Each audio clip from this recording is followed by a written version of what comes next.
Entonces, bueno, ya estamos en la clase ahora sí. Preguntas de lo que dijimos ahorita. No se preocupen. Ustedes pregunten. ¿Esto qué quiere decir? Que nos vamos a ver hasta el día lunes con la exposición número 1. Por cierto, ya están los compañeros que van a exponer el tema 1, ¿sí? Del libro La producción teórica de Marcelo Sombrice, que ya lo subí en el Classroom, ¿sí? Entonces, están aquí los que van a exponer el tema 1, el capítulo 1.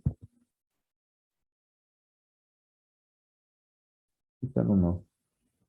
No queremos fallas. Cuando digo no queremos fallas es, no quiero que a la mera hora me digan, no vine.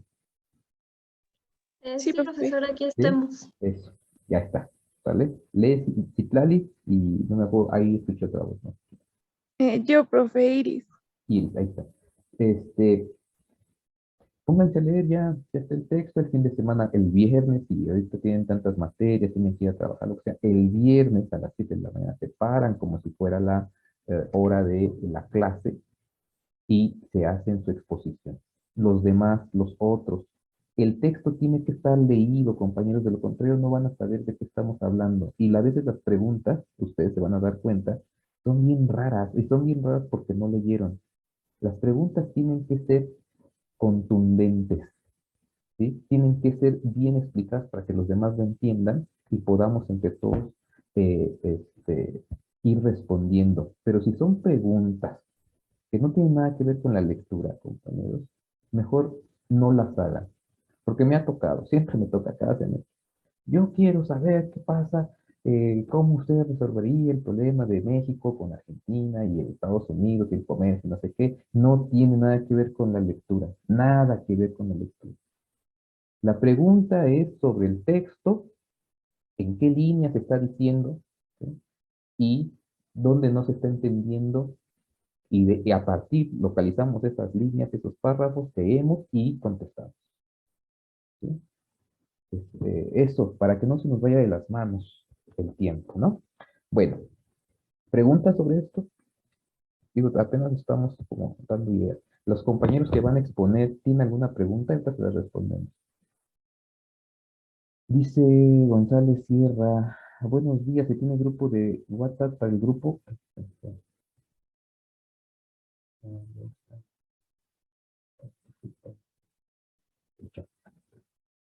Dice, buenos días, ¿se tiene grupo de WhatsApp para el grupo que puedan compartir?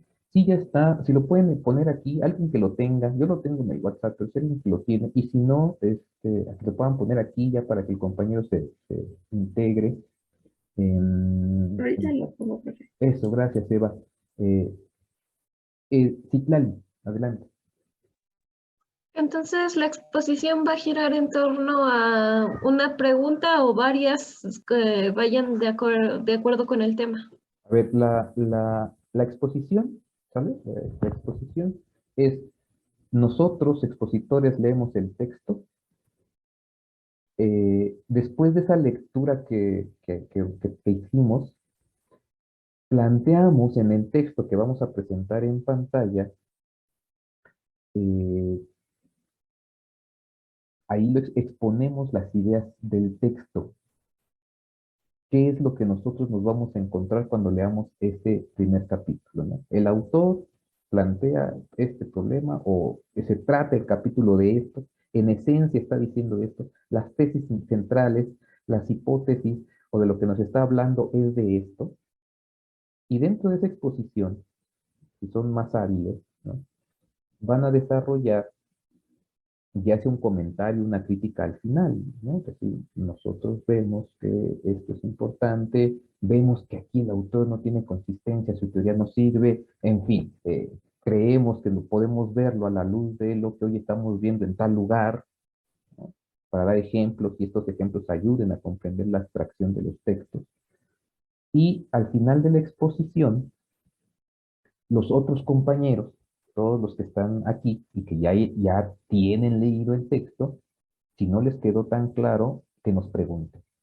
¿Por qué? No es lo mismo el que expone, porque el que expone tiene la responsabilidad de leer con mayor detenimiento, ¿no?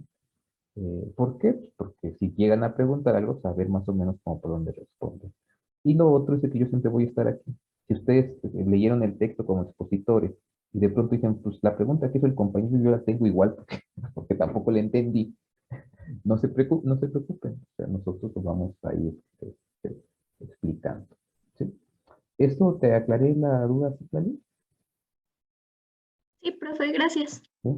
Y ya está ahí la liga para el compañero que preguntaba. Ya la puso Eva. Gracias.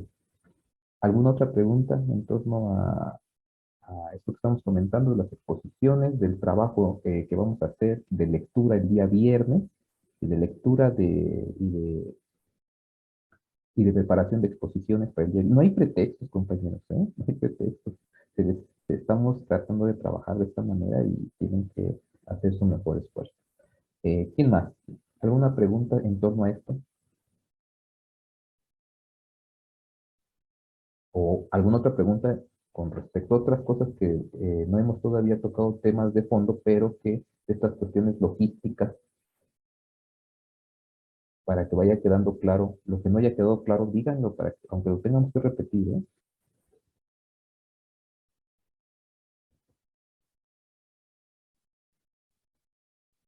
¿No? No, profesor. ¿No? Ahí está. Disculpe, Sí, adelante. creo que hay algunos que están en espera. A ver. Ya todo sí. Híjole, soy re malo para esto. Y sí, claro, había 3 personas ahí. Me concentro en otras cosas, pero bueno, ya está. Si ya no hay preguntas, podríamos en este momento tratar de, ahora sí, pasar a contenidos, ¿vale? Hasta donde dé. Hoy solamente voy a explicar la lectura que les dejé. ¿Cuál lectura les dejé? ¿Alguno la leyó? La importancia de la quinta reacción del capital para la filosofía de la liberación. Dana, gracias. Sí, efectivamente. Ojalá, bueno, por lo menos ya se echaron el título. A ver, en, en términos generales, ¿sí? En términos generales, nada más para saber cómo lo están entendiendo, así muy rápido. No les voy a decir de qué trata, qué entendieron de ese texto que les dan. O de qué habla, pues, ¿no? Ahí está, ya dijeron, Dana ya dijo el título. Alguien que nos diga así a grandes rasgos, pues, de qué trata, qué explica. A ver, Ariel. Pues por lo que yo lo entendí, más que nada habla de cómo es la ética en la cual se basa Marx para exponer cada una de sus bases y cómo podemos de alguna manera introducirnos más a la lectura, como tomando en sí las bases, las fuentes, ya que en muchas ocasiones dentro de la lectura ponen que Marx todavía es como tal un exponente y un precursor hasta la fecha, porque en sí la esencia misma de lo que él trataba de exponer pues sigue vigente y no es como tal. Bueno, más o menos es lo que yo le entendí. Estoy hablando como loco sin micrófono. Sí, eso que dijiste, a grandes rasgos. No, no estamos todavía profundizando ni nada, solamente de qué habla de manera global. Dices tú, ahí, encontrar o acercarnos a Marx a partir de los principios de la ética y que esto nos da elementos para comprender que Marx sigue siendo vigente, ¿no? O sea, no ha sido rebasado como algunos piensan. ¿Sí? Traté de interpretar un poco lo que dijiste, ¿no? ¿Alguien más? Gracias, Ariel. Se nota que leíste. ¿Alguien más? González Sierra. Sí, profe. Bueno, pues a mí me llamó mucho la atención del texto, la parte donde está mencionando lo de la relectura latinoamericana de Marx, perdón, porque creo que no sé si a los demás compañeros o algo así, pero llama mucho la atención que sí tenemos historia, sí conocemos de otros continentes, sí conocemos de cómo se puede desarrollar el capitalismo en otros lados, pero casi no, o no se nos hace llegar, o no sé si exista mucha información acerca de lo que es la forma de entender el capital y cómo se desarrolla la sociedad latinoamericana, o sea, cómo estas ideas que vienen de Europa, cómo se pueden traducir a Latinoamérica, ¿no? Ese párrafo en especial me llamó mucho la atención.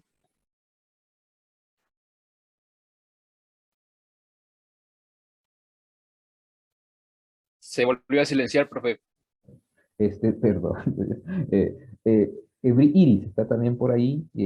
Sí, claro, esta visión latinoamericana de Marx, porque a Marx nos llega normalmente de manera muy abstracta. Y cuando llega a nuestro continente, o como lo leemos nosotros desde acá, es una lectura abstracta del capital. El punto es cómo hacemos esa lectura tomando en cuenta el lugar de enunciación, ¿no? No es lo mismo el capital de Inglaterra que el capital en la Ciudad de México, en Iztapalapa. No, no es lo mismo. Adelante, Iris. Bueno, profe, yo lo que podría rescatar de la escritura, bueno, fue lo que más me llamó la atención, Ujú, es cómo las relaciones sociales que se miden por el dinero se ponen encima de las personas, de la esencia de las personas y de la comunidad, que esa comunidad se llama a priori y las personas pues, pobres les llamaban trabajo vivo. gracias. Sí, sí, sí, efectivamente. Eso ya es más, ¿no? Dana, ¿quieres participar? Adelante. Dana, te escucho. Lo que también es que habla o hace una como profundización de la crítica a la economía política y las categorías, como mencionó mi compañera, pero también habla de la construcción de categorías desde la perspectiva de Marx, que habla sobre que es el no ser, y también habla desde la perspectiva de Engels, Ujú. que dice que es como que comienza por el ser, cómo los dos puntos de vista se conectan y el cómo esto nos lleva a la filosofía de la liberación. Sí, hay puntos que se tocan dentro de la filosofía de la liberación. Te metiste a lo más, a lo más abstracto y la esencia, que es precisamente el punto de partida tanto de Marx como la filosofía de la liberación, que es el no ser. Hegel parte del ser. Muchas lecturas, eso así lo te metiste a eso y así lo lanzo, ahorita trato de explicarlo, ¿no? Muchas lecturas, sí, en su mayoría, creyeron o hablan de Marx eh, desde el capital, es decir, el capital como sistema ya es una totalidad, ya es el ser. El no ser es algo que está fuera del ser y desde ahí se lanza la crítica al capital. Este no ser es el pobre, el trabajo vivo de lo que hablaba la compañera anteriormente, ¿no? Pero sí, esto en esencia, esto que dijiste, es precisamente la parte esencial, eh, la parte más metafísica, la parte más abstracta, el núcleo duro, el núcleo último de donde parte más. Difícilmente a veces lo ven. A ver, ¿alguien más que quiera comentar? ¿No? Eh, ahorita estamos solamente como viendo cómo lo leyeron, ¿no? Hay unos que han leído con mayor, llama la atención diferentes formas, ¿no? Yo leo, el otro compañero lee, él ve una cosa más que le interesó más, que le, este, que le resonó, ¿sí? Eh, y que de pronto fijó epistemológicamente en un párrafo y dices, esto me llama mucho la atención, lo subrayo, ¿no? Hay subrayados distintos, hay otras personas que les llama otra parte porque están viviendo otra cosa, porque les resonó de manera distinta. Sí, César, César, adelante. Sí, profe. Por ahí también hay una nota al pie, por ahí en la página,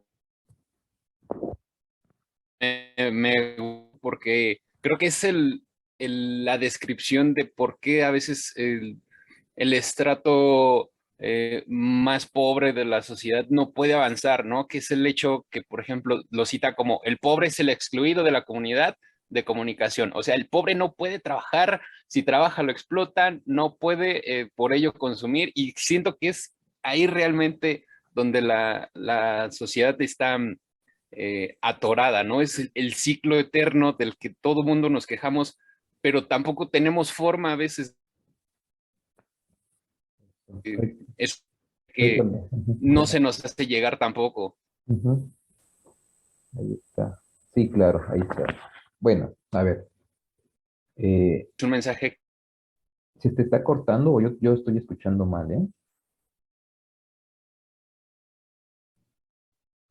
No Ahí sé, está, ahí está, profe. ahí está. Yo ya te escucho. Estaba comentando que vamos a... ahí está, ¿no? Más o menos algunos leyeron. Hay otros que les pareció muy complicado el texto y quieren preguntar. Ahorita vamos a explicarlo, nada, más estoy como haciendo como un diagnóstico. Hay preguntas, ¿por dónde podrían ir las preguntas? A ver, profe, en tal lado yo no entendí nada, ¿no? Este párrafo de plano me parece bien oscuro, no entiendo qué quiere decir este concepto. ¿Hay preguntas acerca de este primer acercamiento a una primera lectura?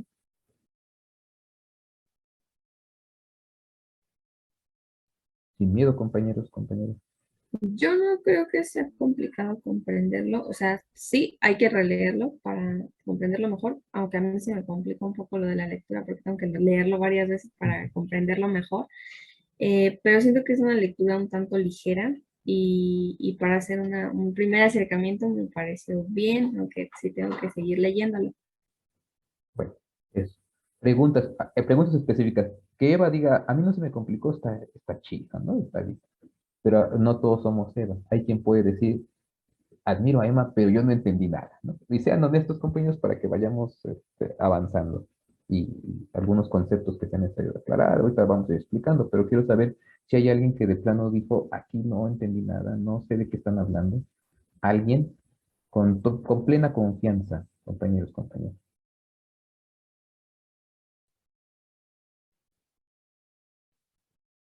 No tengan miedo. Aquí todos venimos a aprender, entonces eh, se darán cuenta que yo tengo muchos errores, ¿no? ¿No? Bueno,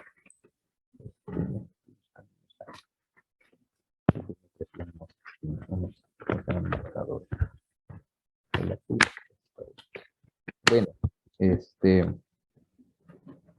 si no, vamos a pasar a explicar un poco, ¿no? La lectura, ¿no? Es un trabajo de investigación.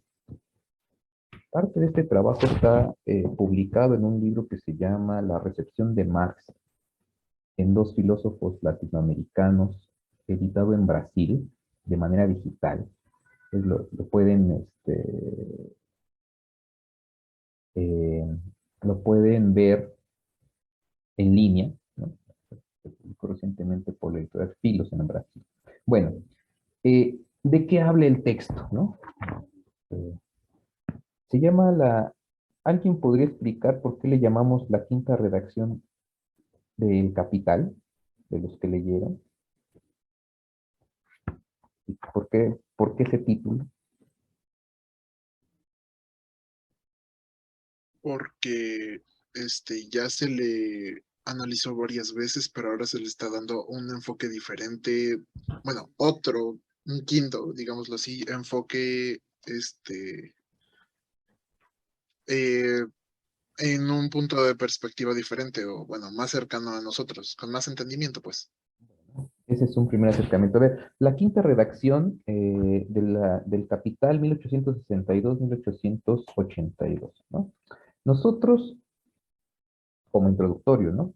Nosotros estamos hablando de que el capital que nosotros conocemos, ¿vale?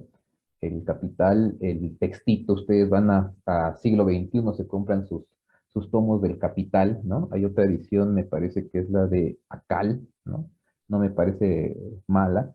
Eh, Está la de Fondo de Cultura Económica, no la recomiendo, ¿no?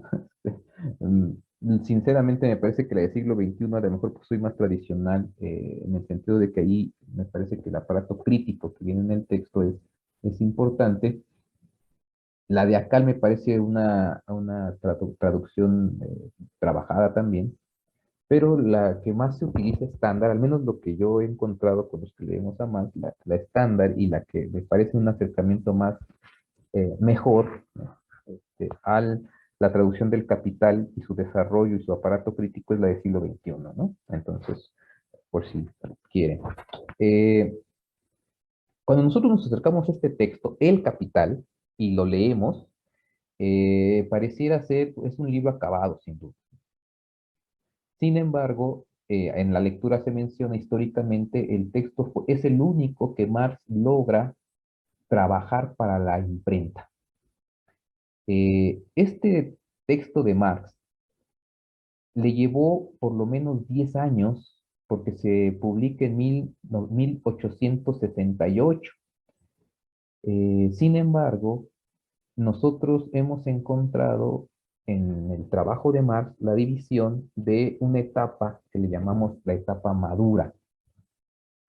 No es lo mismo Marx de el manifiesto del Partido Comunista, los escritos económicos filosóficos de 1844, que el Marx, porque ahí nuestro buen amigo Jorge Veraz ahí se queda, ¿no? O por lo menos rescata mucho eso, pero no es lo mismo un Marx joven que un Marx ya en una etapa, en una edad en la cual se dedica su vida a escribir el Capital, 1858. En 1858 Marx comienza a escribir lo que llamamos la primer redacción del Capital.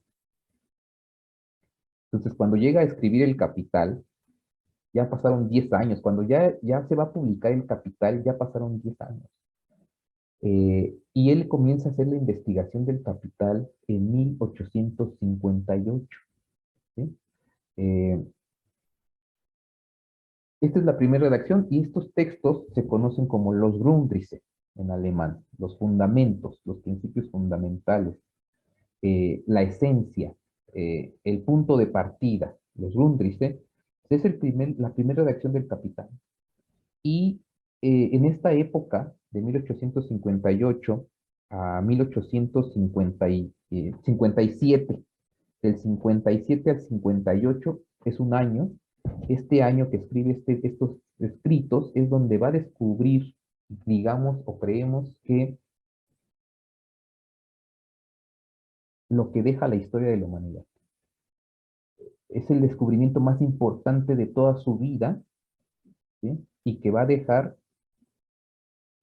nosotros creemos, por supuesto, de manera contundente en la ciencia, en la filosofía, en la economía, en las ciencias sociales, que es el descubrimiento del plusvalor. Y entonces por eso es fundamental, es la primera vez, si él ya estaba trabajando cosas, el concepto, cuando llega a este punto lo puede tematizar y lo puede explicar, y de ahí deriva un montón de problemas concretos que no se habían visto o que no se habían analizado desde esa perspectiva. Y de ahí va a derivar el tomo 2 y el tomo 3, que jamás se escribió para la imprenta. Lo tenemos, digamos, en los manuscritos que hizo, pero jamás lo trabajó detalladamente para que se imprimiera, ¿sale? Eso lo hizo Engels después de la muerte de Marx. Y nosotros vemos que estos dos textos, el tomo 2 y el tomo 3, en realidad, y nos damos cuenta, ustedes se van a dar cuenta también, cómo Engels altera la secuencia lógica creyendo en su pretensión de bondad de que quedaría mejor explicado de esa manera y mete mano por ahí. No necesariamente a veces es el Marx, ¿no? Bueno, en fin. Lo que quiero decir es que la primer redacción son los Grundrisse, son cuadernos, ¿sí? Que actualmente están publicados por el Mega. El Mega es la editorial alemana, ¿sí? Que está publicando esta segunda sección, ¿sí? Esta segunda sección son todos los manuscritos que hizo Marx de 1857 a 1883, más o menos un año antes de su muerte. Esta última parte es el último Marx, el Marx definitivo, ya no va a haber otro, pero no es el Marx del 44, ¿no? No es el Marx del 44. No es lo mismo que ustedes actualmente, ahorita, a los 20 años, tengan una idea, un descubrimiento, una intuición teórica, filosófica, económica, científica, a que tengan después de 20 años, más o menos la edad, que tengan 40 o 60 años y no es la misma visión, porque han pasado 20 años o más, ¿no? 40 años, y en esos 40 años han vivido nuevas cosas y han probado la tesis, la hipótesis o han descubierto nuevas cosas. No es lo mismo, entonces situarse a partir del Marx definitivo, el último Marx, el que escribe el Capital, a partir de 1857, es una visión distinta, ¿no? Ya Marx no está criticando la religión, decimos nosotros desde una posición pequeño burguesa, cuando su papá le pagaba los estudios en la universidad, ¿no? Cuando el Marx se iba, no quería estudiar derecho, ¿no? Se echa sus chelas con los amigos del Partido Comunista y todos estos obreros, ¿no? Y después su papá lo tiene que sacar de ahí, o le dice que no, y se va a estudiar a otro lugar, y en ese otro lugar termina haciendo un doctorado en filosofía. Pero él no le gustaba estudiar en derecho, lo hizo por su padre, ¿no? Y su padre le pagaba a la universidad, llegó un punto en el cual su padre, al parecer, quiebra, ¿no? ¿No? Hablando, por ejemplo, de que en cierto momento su padre muere, le hereda un dinero, y ese dinero lo ocupa para comprar armas con los obreros, me parece que de Bélgica, no recuerdo exactamente el país, ¿no? Y ese tipo de experiencias no es lo mismo que tu padre te pague la universidad y vivas de manera pequeño burguesa, todavía en la idea de juventud, y que en ese momento critica la religión de alguna manera cuando él, Marx, iba a ser asistente de un teólogo, ¿no? Y se estaba preparando para dar clases de teología. Pero claro, al profesor que le iba a echar la mano, pues lo echan, ¿no? Y él también. Entonces, no es esta época de juventud donde critica la religión, no es la época del Capital de 1857 en adelante. En 1857 ya tiene claras las bases de cierta ciencia, metodología de investigación filosófica, y desde ahí estudia la economía. Entender los elementos de la base científica que tiene más es entender el capital. Entonces hay que entender primero eso, ¿no? Bueno, estamos a 4 minutos, voy a seguir. Esta es la primera redacción, este es el primer acercamiento. 1857, a la última parte de su vida, es cuando escribe el Capital. Y lo publica en 1800, después, a ver, lo publica en 1867. Pero en 1857 es cuando comienza a hacer este tipo de investigación, ¿sale?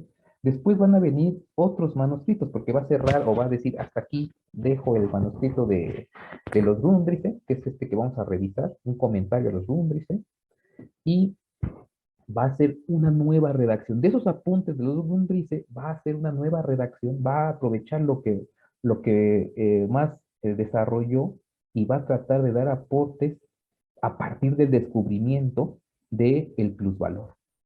Y se da cuenta que hay cosas que no se han dicho, que no se han visto, que no se han analizado, y retoma estos primeros capítulos de los Grundrisse y escribe o intenta descubrir o intenta describir nuevos fenómenos en el terreno de la circulación del comercio. Y ahí ya podemos hablar de los manuscritos de 1863 al 65, ¿sí? Esa sería la segunda, no, perdón, los manuscritos del 61 al 63, es la segunda redacción del Capital. Vuelve a reescribir todo y da nuevos aportes. Y después va a escribir la tercera redacción, es nuevamente, retoma lo que ya tiene de 1863 a 1865. Y es aquí donde, lo que estábamos diciendo nosotros, es aquí donde por primera vez y única vez escribe los 3 tomos del Capital, de 1863 a 1875. Ya tiene claro el panorama, de su investigación. Ya tiene el índice y lo va desarrollando. No es un escrito para la imprenta, vuelvo a repetir. Son escritos, ahorita te doy la palabra, Uriel, son escritos para, eh, para su investigación propia. Son manuscritos, él tiene su método de investigación, está escribiendo, y no es para el público, ¿no? Todavía. Esa redacción para el público la hace precisamente en 1866, 67, 65 al 67, que es la preparación del tomo 1 del Capital. Y ya en el 67 se presenta ese libro y es ahí la cuarta redacción. La última redacción es las correcciones que hace al tomo que se publicó de 1877. Estas correcciones vienen a partir de diálogos con los populistas rusos, porque los jóvenes rusos son los primeros donde realmente el libro les impactó. Porque sale el Capital, lo empiezan a leer y en Europa no hay muchas reacciones. Reaccionan con los populistas rusos, los jóvenes rusos, más tarde de tener cerca de 40 años. Ellos tienen como 20 y empiezan a tener un diálogo y a partir de ahí se da cuenta de ciertas cosas más y agrega en la quinta redacción el tema del fetichismo, un capítulo, el punto 4 del capítulo 1 del Capital, ahí agrega eso y hace algunas correcciones y notas al pie donde va señalando cosas que los propios jóvenes rusos le hicieron notar. Bueno, está por cerrarse esto. Entonces, nosotros nos vemos en el otro en 5 minutos. Y ahorita, Uriel, guárdame la pregunta o hazla.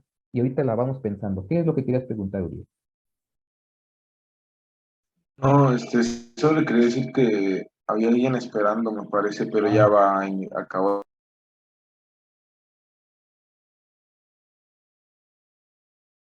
Bueno, recordamos, hacemos una síntesis de lo que vimos ahorita. Nosotros hablamos de 5 redacciones. La primera, 1857 a 1858. La segunda, los manuscritos de 1861 a 1863. La tercera redacción es la de 1863 a 1865, donde ya tiene los 3 tomos en su conjunto. La idea es global, ya la tiene completa, ¿no? Hay cosas que no se alcanzan a desarrollar, sin duda, solamente quedan enunciadas. Y la cuarta es la preparación del tomo 1 del Capital para la imprenta. Y la quinta redacción son este primer acercamiento que tiene con algunos que van a leer su obra y va a tratar en la quinta redacción. La quinta redacción es cuando se publica la segunda edición, 1871. Ahí va a hacer algunos añadidos, va a tocar el tema del fetichismo de la mercancía, el punto 4 del capítulo 1, en el tomo 1, por supuesto, ¿no? Y va a hacer correcciones a la edición, no correcciones, va a hacer unas notas al pie en la edición francesa y en inglés. La edición inglesa en realidad se va a publicar, creo, me parece 3, 4 años después de la muerte de Marx, ¿no? Hasta ahí vamos, ¿no? Ese es, digamos, el primer punto de lo que quería comentar, ¿no? Hasta aquí, ¿hay alguna duda, comentario?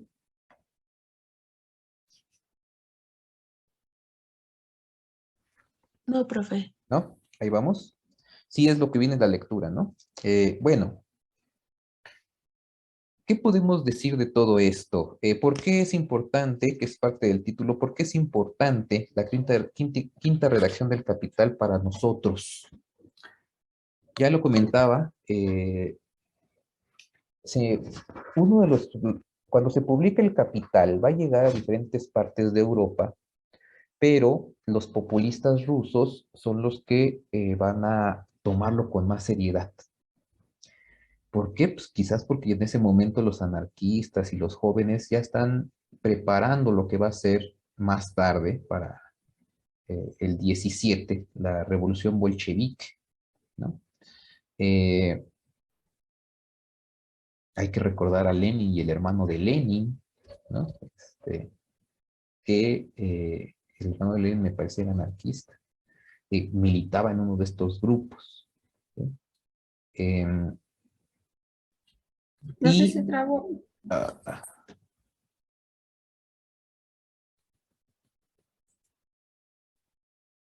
¿qué tal? ¿Ya estoy? Otra vez estoy trabado.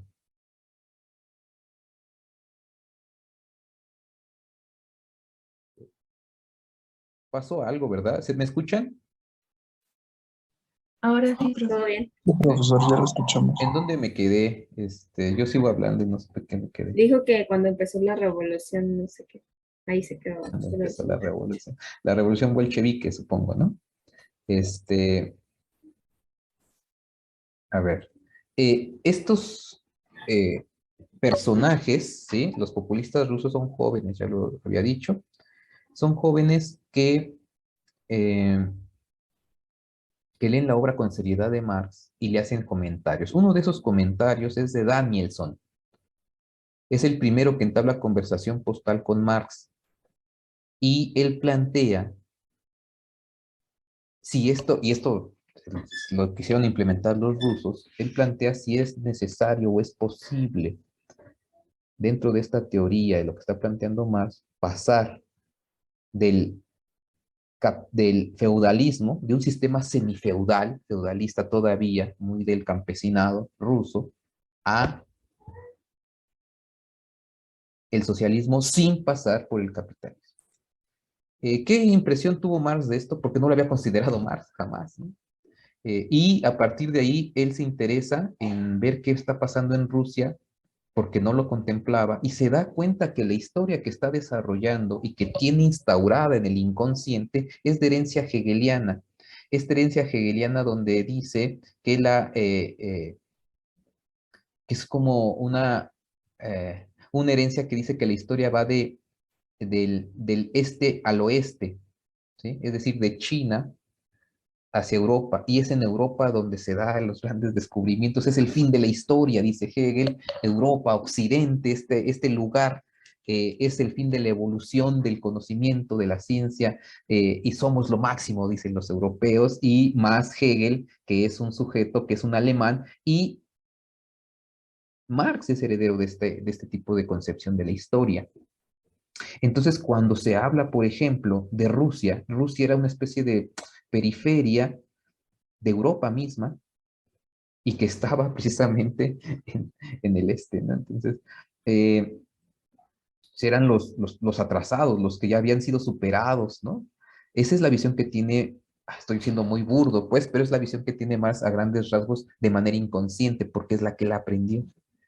Y cuando le plantean esto los rusos, se da cuenta que hay algo que no sabe de Rusia, porque antes había dicho algunas cosas medio despectivas sobre los rusos. O sea, en algún momento se creen estos comunistas que en ningún lugar se puede desarrollar una revolución más que, o tiene que ser el punto de inicio y de vanguardia, porque están en la iluminación total los europeos. Por eso dice un fantasma en el Partido Comunista, un fantasma recorre el mundo, ¿no? El fantasma del comunismo. Pero ese fantasma es muy europeo. Es el que tiene que llevar la luz a todos los demás para decirles cómo se tienen que, cómo tienen que hacer la revolución, ¿no? Eh, y cuando los populistas le hacen este señalamiento, se da cuenta que no conoce mucho Rusia y se mete a estudiar para entender ese mundo que no es la Inglaterra y que no es Alemania. Porque claro, Marx está situado en el centro del capital en ese momento industrial más importante. Y él cree que eso que está viviendo es por donde, es a donde otros lugares del mundo van a llegar en algún momento. Es el ejemplo, ¿no? Y después se da cuenta que no, que los rusos están proponiendo pasar de el feudalismo a el socialismo sin pasar por el capitalismo. Eso nunca lo había considerado él porque él consideraba que tenía que haber una especie de evolución histórica más o menos similar. Esta crítica, él va a estudiar la Oshina, algo así se llama, la Oshina. La Oshina es la manera organizativa en que tienen algo así como los pueblos originarios rusos y que como es comunitario, es la comunidad, esta base cultural, la Oshiva rusa, da elementos para entender el socialismo. O sea, o podría ser la base para poder desarrollar el socialismo, el comunismo en realidad, ya la última etapa como comunista, ¿no? Y se da cuenta que la idea de la historia que tiene no es muy eurocéntrica, se centra en Europa y que hay otros lugares donde no sabemos cómo se desarrolla el capital, o por lo menos él no sabe cómo se desarrolla el capital, y es necesario que se haga, que ya no solamente se describa y se analice el capital desde Inglaterra, sino que se analice el capital, en este caso desde Rusia. Él ya no le va a dar la vida para eso. Ya no va a poder con eso. Pero sí hay un intento de entenderlo. Y es ahí, en ese momento, 1858, cuando él ya grande, da un giro en la visión de la historia.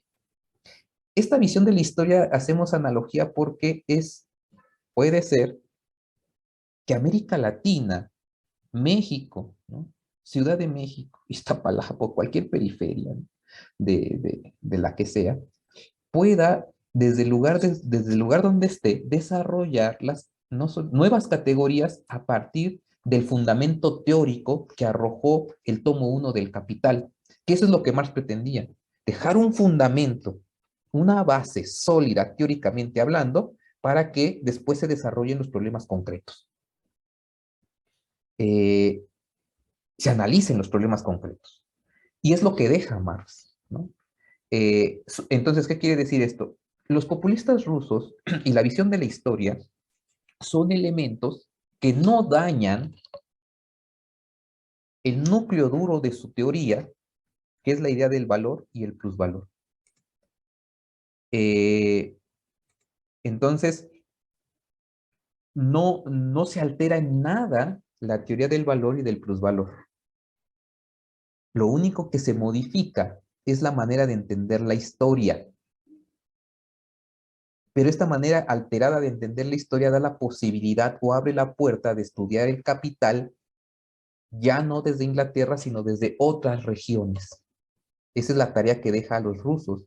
Sin embargo, esta misma tarea que deja a los rusos, nosotros la podemos retomar como tarea nuestra, desde este lugar de enunciación donde estamos.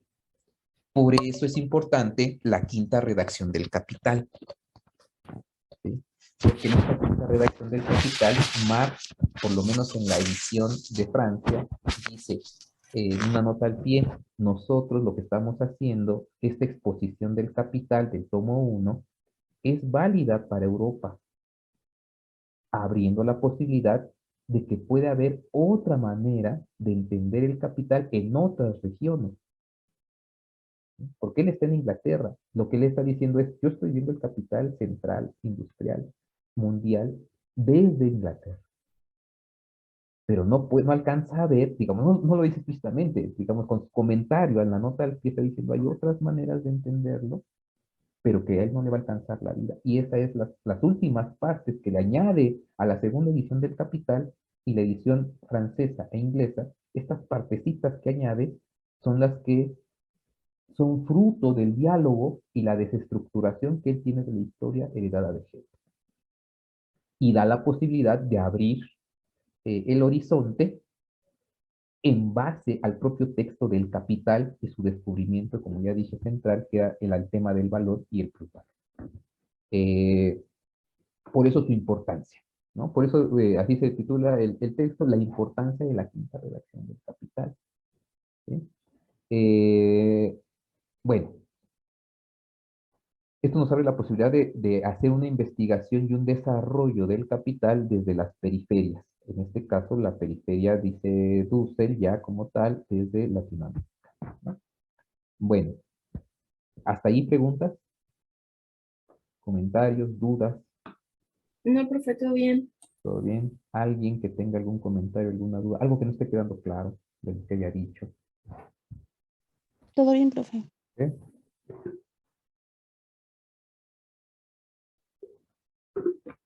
Bueno, esto es, digamos, por qué se habla. Esta es la investigación, compañeros, como les vuelvo a decir. Un separador. Y ahí va, nosotros estamos trabajando esto que les estoy diciendo, lo estamos trabajando porque hay cosas que Marx no hizo y nosotros pretendemos retomar los elementos de Marx para tratar de explicar nuestra realidad, ¿no? Y eso ya es parte de la filosofía de la liberación. Ahorita voy a explicar, a hablar un poco, si cuando encuentro las páginas, no sé dónde.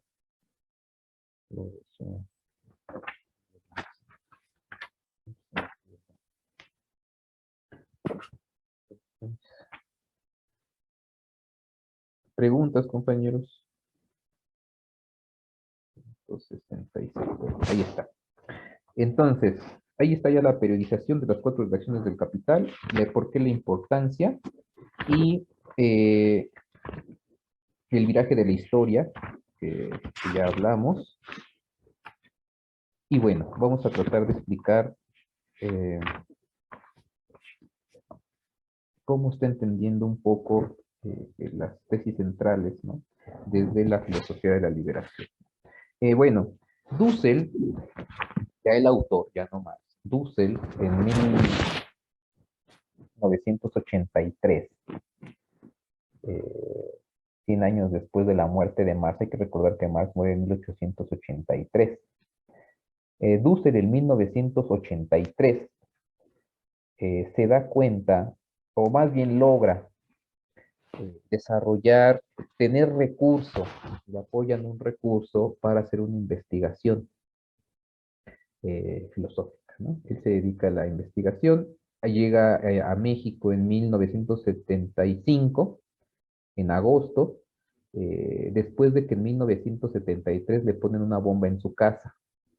La AAA, la Asociación Anticomunista de Argentina, está desapareciendo gente en estos años de los 70 y a él le ponen una bomba y lo acusan de envenenar la mente de los jóvenes con la doctrina marxista.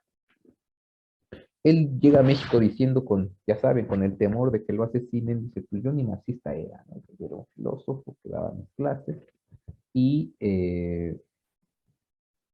cuando llega a México, en el 75, agosto, en ese momento se encuentra con un mar de marxismo, porque estaba como de moda, ¿no?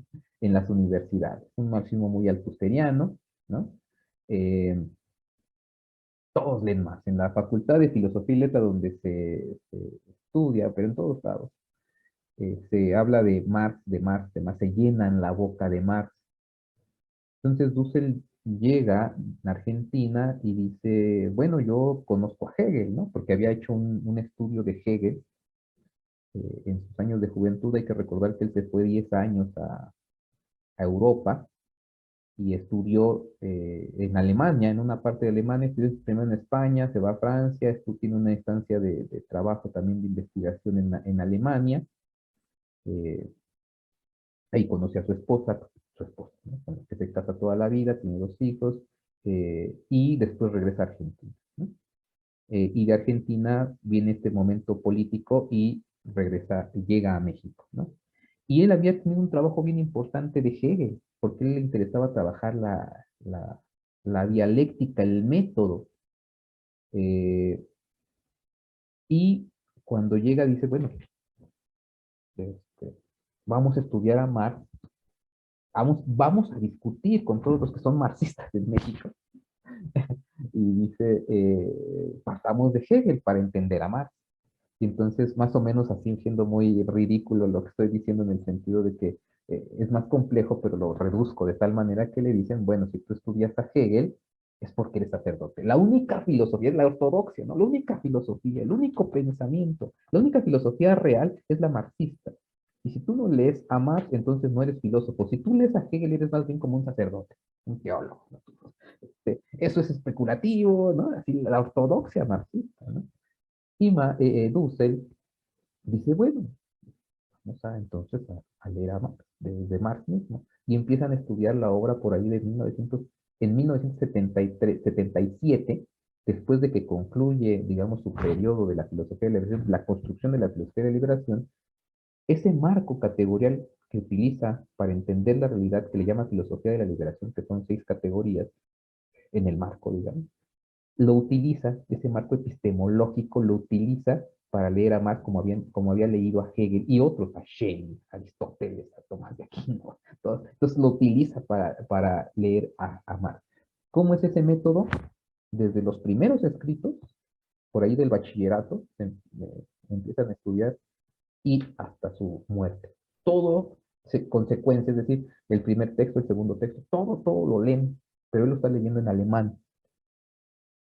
Entonces estudia estos textos en sus clases que da, y él tiene el alemán y le da la traducción a los alumnos y van revisando lo que está diciendo. En el 83 logra logra que le financien una investigación y se va a Alemania a estudiar los manuscritos de Marx. Y ahí se encuentra con los Grundrisse, los manuscritos del 61 y del 63, que para aquella época todavía no se publican, los del 63 y del 65, son cuadernos, son los cuadernos de Marx, que no han sido publicados todavía por el MEGA. En 1983 comienza esta investigación y más o menos por el 87 está dando los últimos detalles de su investigación que está haciendo, ¿no? Va a concluir, pues en el 87 estamos a 2 años de que se caiga el muro de Berlín, 1989, noviembre, se cae el muro de Berlín. Y todo este trabajo que él hace, lo saca a la luz, ¿no? Después de la caída del muro de Berlín, ¿sí? Publica un libro en el 85, publica otro, no me acuerdo en qué años, pero para el 90, después de la caída del muro de Berlín, sale un último libro, sale el tercer libro de esta investigación, 91-92, cuando ya muchos decían, pues ya no es necesario más, porque ya se cayó el muro, ¿no? Sin embargo, estos textos nos damos cuenta ya en México, todos estos marxistas, Sánchez Vázquez, hay una anécdota que le dice, mira, dice Dussel a Sánchez Vázquez, oye maestro, por favor lee estos manuscritos para que me eches me digas cómo los ves, cómo te parece todo esto. Y le dice, a ver Dussel, ¿no? No he leído esos manuscritos del que tú me hablas. Ni los voy a leer. Y Sánchez Vázquez sigue con su perspectiva, ¿no? ¿Por qué? Porque nadie en México se había acercado a estos manuscritos, nadie, y no solamente en México, en América Latina nadie se había acercado a estos textos de manera seria, a leerlos desde la pluma misma de Marx mismo, el texto mismo de Marx. ¿Por qué? Porque no estaban publicados. Hoy todavía no están publicados, ¿eh? Están publicados en alemán, pero no hay una traducción castellana.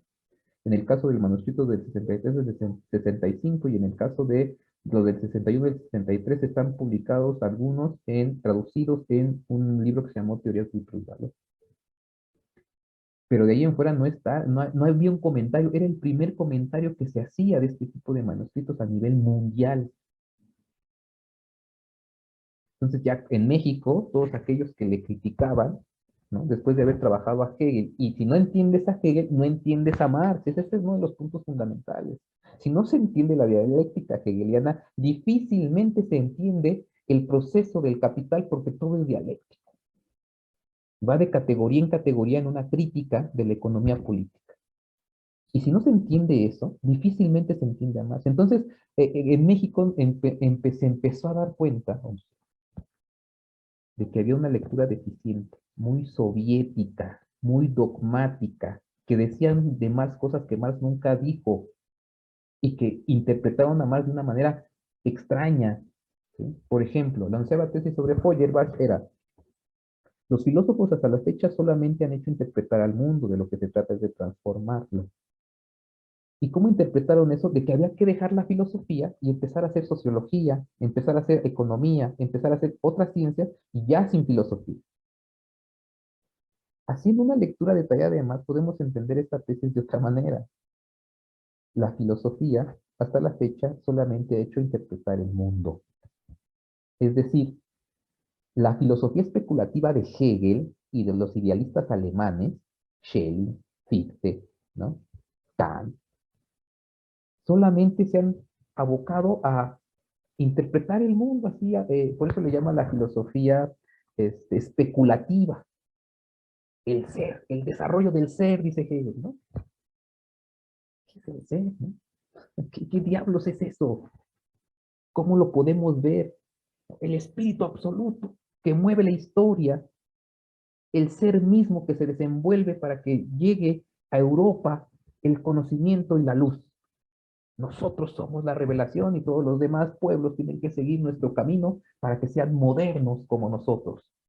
Estos que están en la barbarie tienen que copiar nuestro modelo para que lleguen a ser como nosotros, la luz del mundo. Estoy parafraseando, no lo dice así tan brutal, tan burdamente Hegel, ¿no?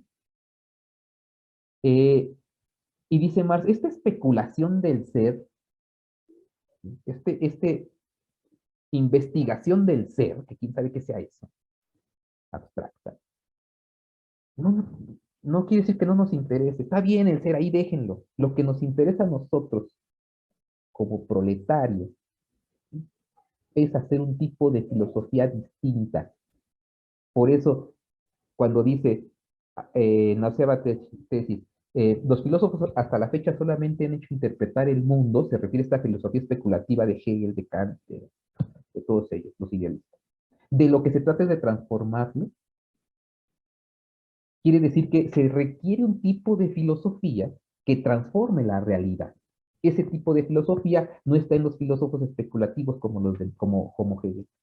Ese tipo de filosofía es la que él va a desarrollar, una filosofía de la praxis, una filosofía que transforme la realidad de manera aristotélica, ya no platónica y de, ay, el mundo de las ideas, el mundo como Agustín de Hipona, el mundo de Dios, ¿no? La ciudad de Dios, ¿no? No, como Aristóteles, aquí y ahora, en este instante, la relación del sintiente, la relación con los otros aquí y ahora. No negamos, como diría Aristóteles a Platón, no negamos el alma, ni ese mundo del que hablas, pero por el momento, para llegar a ese mundo, tenemos que estar aquí, en este instante, y desarrollar un modo, ¿sí?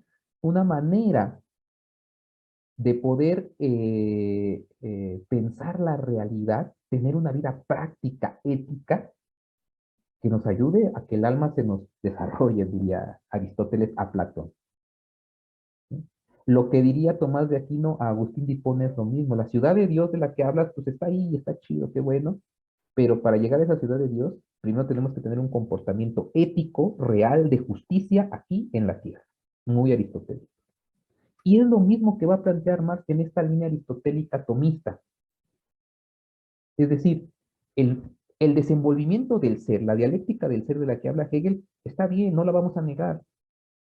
Qué bueno que se desarrolle esa filosofía especulativa, pero a nosotros, gente que estamos sufriendo, que somos obreros, que somos gente que trabajamos, tenemos que tener una filosofía práctica que nos ayude a evitar un poco la injusticia, a tratar de buscar elementos para la sobrevivencia real, carnal, del cuerpo, de la corporalidad. No me importa en este sentido, no nos interesa si el ser está ahí o no, lo que nos interesa primero es comer. Y una vez que tengamos el estómago satisfecho, luego entonces podríamos filosofar sobre el ser, si ustedes quieren, pero en este caso filosofar acerca de por qué es nuestra situación de pobreza en la que estamos viviendo. Y para eso se necesita hacer un trabajo científico, filosófico, que nos ayude a develar por qué unos son ricos y por qué unos son pobres. Y para ese trabajo científico necesitamos a la economía, porque es la que nos va a explicar precisamente este fenómeno de por qué unos tienen más dinero y otros no. Esa es, digamos, el trabajo que se está desarrollando para tratar de entender a Marx. ¿sí? Esto es la filosofía de la liberación, esta lectura que se hace, es lo que arroja, ¿no? Y nos damos cuenta que el punto de partida de Marx es una cuestión meramente ética, es decir, el sujeto cara a cara. Y esta es la praxis. La praxis no es yo voy, arranco una rama del árbol y hago una silla. Ah, es filosofía de la praxis, transformé la realidad. No, la praxis, en el término fuerte de Marx, igual que la filosofía de la liberación, en esta tradición es el cara a cara. Esa es la praxis. El mundo de la praxis es el cara a cara con el otro. ¿Sí? Este cara a cara con el otro, ¿quién es? En el caso ya del sistema capitalista, es el obrero con el poseedor del dinero. Y esta relación del poseedor del dinero con el trabajo vivo, el obrero, es una relación de dos personas que se encuentran cara a cara, pero una, el capitalista, lo compra como mercancía, lo hace objeto, le quita toda la dignidad humana y lo hace una pieza más de la maquinaria para generar riqueza. Y el otro, el que recibe el dinero, el otro humano que recibe, sabe que lo objetivan, sabe que lo van que lo van a explotar, pero no tiene otra opción, porque lo han reducido históricamente a eso, porque al menos en nuestras territorios de Abya Yala han robado las tierras, han usurpado las riquezas, y todas esas poblaciones quedaron en la pobreza, y cuando llega ya un sistema industrial, tiene que venir de esos lugares sin nada y decir no tengo trabajo, no tengo absolutamente nada, y el capitalista dice te compro tu fuerza de trabajo, te compro como cosa. No me interesa cómo te llames, no me interesa qué pienses, lo que me interesa es cuánto puedo sacar de ti para el incremento de la tasa de ganancia. Esta relación de dos personas, si se dan cuenta ya en el capital, es una relación de cosas. Yo te veo como cosa y te intercambio por dinero. Tu vida vale, pero no me interesa tu vida, me interesa la riqueza de tu vida que salga. Esta relación ya es una relación perversa, antiética. Esta es lo que, digamos, las tesis centrales que se están trabajando y que, claro, para muchos marxistas les parecía muy extraño. Y esto que estoy diciendo es todo el capital. El capital está fundamentado en esta tesis. Y por eso se hace una descripción del capital. ¿Por qué? Porque se está denunciando la injusticia del propio capital. ¿Sí?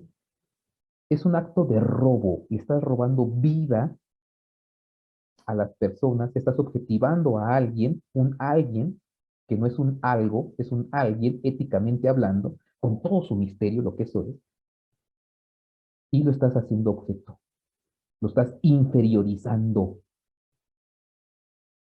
Y esa inferiorización a objeto implica quitar toda la dignidad humana, es decir, quitarte como humano, es decir, ya no hay ética. Entonces todo el sistema capitalista es antiético. Toda la relación humana en el capital es de una relación de comercio, una relación entre cosas, una relación no humana y por lo tanto fetichista, es decir, falsa, como decirlo. ¿Sí? Nos han hecho creer que esa es la relación por naturaleza y es una relación.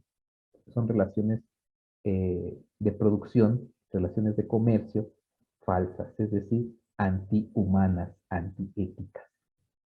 Y esta es la denuncia de todo el capital. El capital se termina afirmando, el capital es una ética. Es un discurso ético, ¿sí?, demostrado científicamente por medio de la ciencia económica, en sus términos más duros, de por qué hay pobreza. ¿Sí? Esta, digamos, a grandes rasgos, la lectura, no la voy a detallar más, ¿no? Preguntas hasta aquí, compañeros, tenemos 5 minutos. Una pregunta o dos preguntas, las que ustedes quieran, y las tratamos de responder lo más rápido. Pues no está muy sólida mi pregunta, pero porque tengo algunas dudas, pero a ver si dice que la praxis es el cara a cara y que hay un camino ético. ¿Cómo sería ese camino para llevar a cabo la praxis como debería de ser? Sí, recuperar lo humano. Eso sería, ¿cómo lo hacemos? El cara a cara es una relación humana, ¿no? Ver al otro como realmente es. Pero cuando yo lo veo como un objeto para el incremento de la tasa de ganancia, entonces le estoy quitando su carácter ético, lo hago un carácter cósmico. ¿Cómo recuperar la ética? Precisamente tratando de recuperar lo humano. Esto implica una transformación del propio sistema, de la relación económica, de los agentes en la economía, ¿sí? No con el fin del incremento de la tasa de ganancia, sino con el fin de poder vivir en comunidad todos juntos, sin que haya unos ricos, otros pobres, ¿no? Que puede haber producción, sí, que puede haber incremento, no sé, del plusvalor, sí, pero eso que sale no es para el incremento de la tasa de ganancia de una persona, sino de la comunidad. Es una transformación. El fin ya no sería el incremento de la tasa de ganancia, sino el fin sería, éticamente hablando, el que todos podamos aprovechar los recursos, vivir en comunidad de otra manera. No sé si te respondí. Sí, claro, gracias. ¿Sí? Bueno, miren, estamos a 1 minuto de la clase, ¿vale? Porque el me dice que tengo 4, pero no lo vamos a dejar, vamos a respetar el de la clase, ¿no? Son 8:29, ya quedamos, nos vemos hasta el día lunes. Los expositores, por favor, el día lunes manden su trabajo y súbanlo a Classroom, por favor. Sé que tienen poco tiempo, pero, por favor, aunque manden su trabajo, aunque sea el domingo, por la tarde para que el lunes en la mañana lo tengamos en el Classroom. Porque si llega a haber un tipo de falla, que los compañeros, no sé, cualquier cosa, ¿no? Se les fue el internet, no sé qué, nosotros lo tenemos en el Classroom y desde ahí lo podemos bajar, incluso hasta proyectar. Pero por favor, cuélguenlo en el Classroom. ¿Por qué? Porque también aquellas personas que están encargadas de revisar si estamos trabajando, es una prueba de que sí estamos trabajando. Entonces pónganlo en el Classroom para todos, compártanlo para todos en el Classroom y aquí lo vamos a leer. Eso es lo que a las personas que van a exponer, las dos compañeras que van a exponer, muchísimas gracias, les agradezco un montón porque es poco tiempo, pero también lo podemos hacer y, y ya se van a quitar la carga de la presión de la exposición, ¿no? Bueno, nos vemos. Si no, me estoy yendo. ¿Algo más? ¿Algo quieran decir? Si no, el lunes. Profe, muy ¿Sí? buena clase. No, Dale. profe. Entonces, ya recuerden, el día viernes a las 7 de la mañana vamos a leer, vamos a preparar la exposición y vamos a concentrarnos en esta materia. ¿Sí? Por favor. Nos vemos hasta la próxima. Pórtense mal, como es fin de semana, y cuídense mucho. Si portan mal, me invitan. Hasta luego. Gracias, profe. Gracias, profe. Hasta luego. Gracias, profesor. Hasta luego.